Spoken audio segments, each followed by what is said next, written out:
And I want to tell you, it is exciting to be in this congregation and see people that I know of who are doing exactly the same thing, who have repented of the things that they have done in their past, and they are determined to change. Because you know what? We have all blown it. Every single one of us. I don't care how long you've been a Christian or how short you've been a Christian. We've all blown it. Or whether you're not a Christian, so we've all made messes of it. We all wish we could take some things back, some things we've said, some things we've done, and all those kind of things. And you know what? But it is exciting to see people pushing onward to change their lives by the power of the living God. And with the help of Jesus Christ in you, living in you, things can change, and things will change in your lives.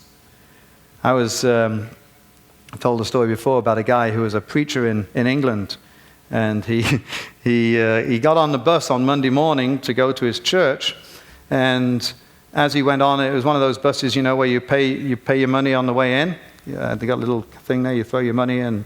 And actually, in this case, you got change from the guy. And then he gave the money to the bus driver, and he gave him change. And he went and sat down on the bus. And he sat there on the bus, and he's got his change. He looks at his change, and he says, gave me too much money.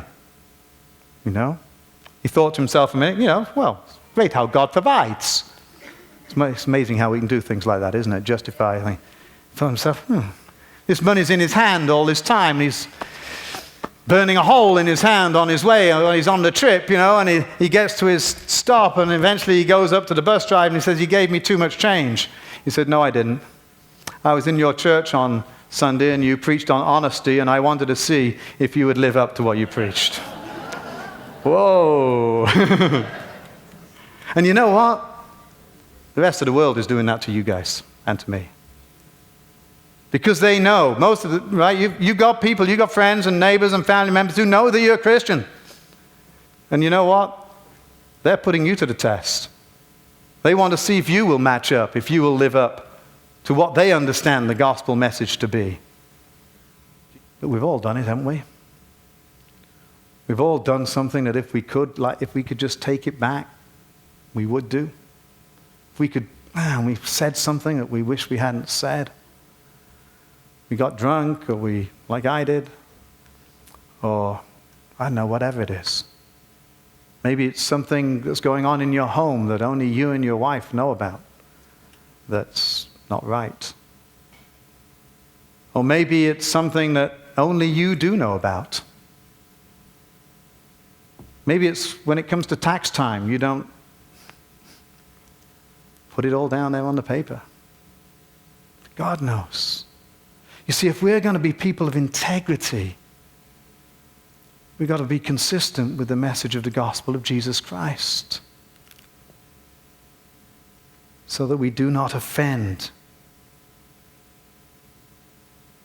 Jesus says, pay the taxes, even though I'm exempt. And sometimes it might mean that what you have to do might cost you something.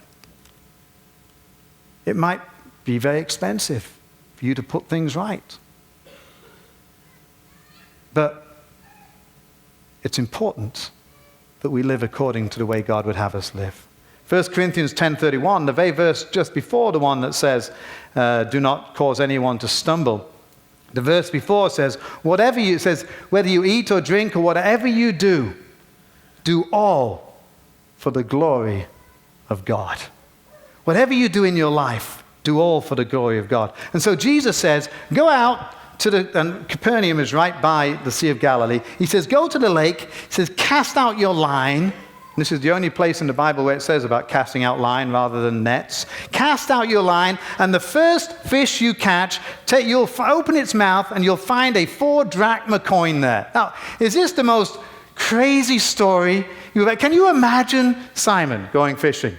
I mean, I don't know about you. If I had been Simon going fishing, I would have said, okay, Lloyd, Dave, come on, we're going fishing. You got to see. I don't know what's going to happen. We get a bunch of guys. We're going fishing. I've got one line, one hook, one worm. We're going to catch a fish. So he gets out there, throws out his line, catches a fish. Now then, he catches the fish.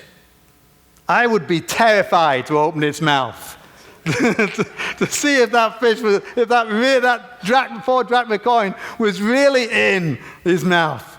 Can you imagine this? I mean, Scott Walcott just went fishing. I haven't seen the pictures, but he caught this marlin that's about this big on the floor or something like that. And crazy. But can you imagine this? Simon Picture having this picture taken with they have tilapia and stuff like that in the Sea of Galilee. Maybe he's got this tilapia, which is about hanging out, and he's got a coin in the other hand. Can you imagine a picture?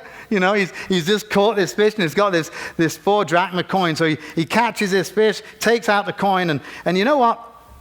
I thought, well, what's God trying to do in it? Why would he do that? I thought about it this way, that even in paying his taxes, God revealed who he was. I love that. Even in doing something so mundane as paying his taxes, he revealed to Simon and to the rest of the world his glory, who he was. And you know what? That's where it's got to start. It's got to start with the mundane things in our lives, the silly little things, the things that seem trivial, that we've got to reveal the glory of God in.